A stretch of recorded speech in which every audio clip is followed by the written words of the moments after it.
ভিডিওটা দেখেন দেখেন বন্ধুরা, আমার শেষ পর্যায়ে দেখবেন ভিডিওটা। খুবই কষ্টের একটা ভিডিও। এই পশুটা একটা মানুষকে বাঁচাতে চায়।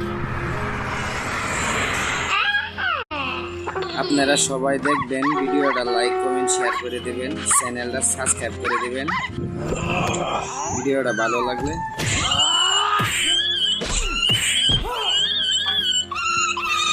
খুবই কষ্টজনক একটা ভিডিও।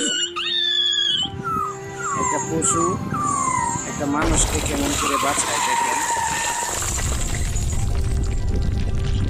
ও